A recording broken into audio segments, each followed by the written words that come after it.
6 రోజులు 26 గంటల 33 నిమిషాలు తెలంగాణ అసెంబ్లీ నిరవధిక వాయిదా.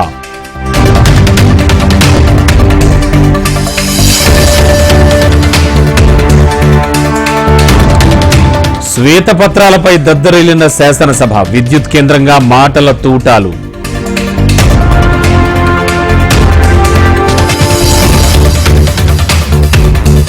ఆర్థిక క్రమశిక్షణ లేకుండా అడ్డగోలుగా అప్పులు, గత ప్రభుత్వం ఆర్థిక వ్యవస్థను చిన్నాభిన్నం చేసిందన్న శ్రీధర్ బాబు.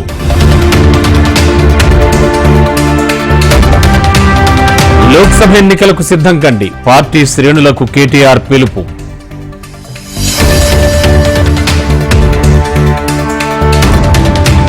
ఖర్చు చేసే ప్రతి రూపాయి భావితరాల కోసమే, విపక్షాలవి అసత్య ప్రచారాలన్న సీఎం జగన్.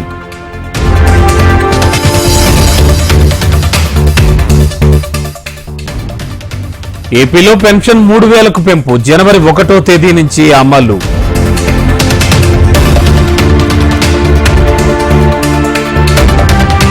నెల రోజుల్లో 19,000 మందికి పింఛన్ల కోత, 291 కోట్లు కాజేశారని ఏపీ సర్కార్పై నాదెండ్ల ఫైర్.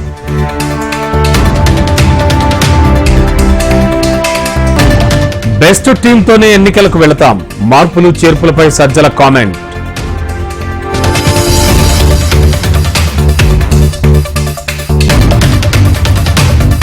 ఏపీలో ఎన్నికలపై ఈసీ ఫోకస్, నేటి నుంచి 2 రోజుల పాటు పర్యటన.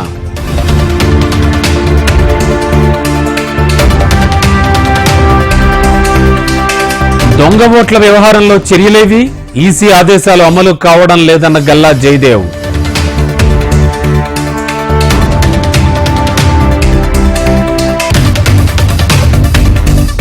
కొత్త క్రిమినల్ చట్టాలతో ఉగ్రవాదులపై ఉక్కుపాదం, దర్యాప్తులోనూ మార్పులొస్తాయన్న ప్రధాని మోడీ.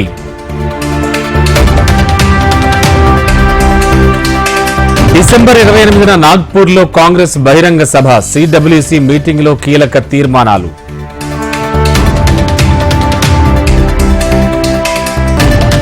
ఎంపీల సస్పెన్షన్ ప్రజాస్వామ్యానికి గొడ్డలి పెట్టు, కేంద్ర ప్రభుత్వంపై మల్లికార్జున ఖర్గే ఫైర్.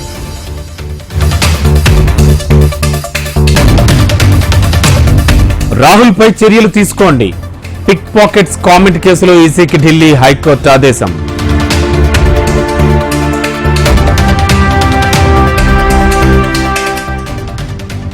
పార్లమెంటు భద్రత సిఐఎస్ఎఫ్ కు అప్పగింత, లోక్సభలో దాడి నేపథ్యంలో కేంద్రం కీలక నిర్ణయం.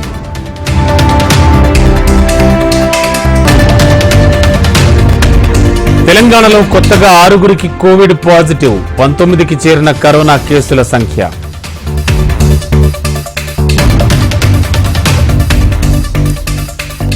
ఎంజీఎంలో కరోనా కేసులు లేవు, కోవిడ్ వ్యాప్తిపై అపోహలుద్దన్న సూపరింటెండెంట్.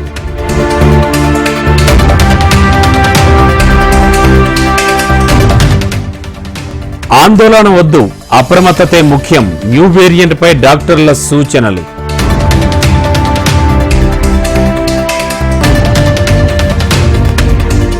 సంక్రాంతికి 20 ప్రత్యేక రైళ్లు, ప్రయాణికుల రద్దీ దృష్ట్యా దక్షిణ మధ్య రైల్వే ప్రకటన.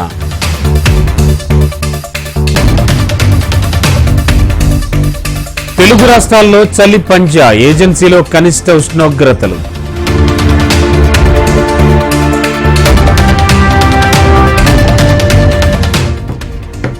మూడో వన్డేలో సౌత్ ఆఫ్రికాపై టీమిండియా విక్టరీ, 2-1 తేడాతో సిరీస్ కైవసం.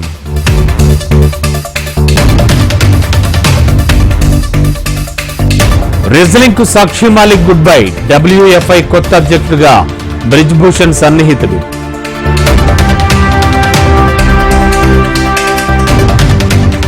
తెలుగు రాష్ట్రాల్లో సలార్ ఫీవర్, థియేటర్ల వద్ద ప్రభాస్ ఫ్యాన్స్ సందడి.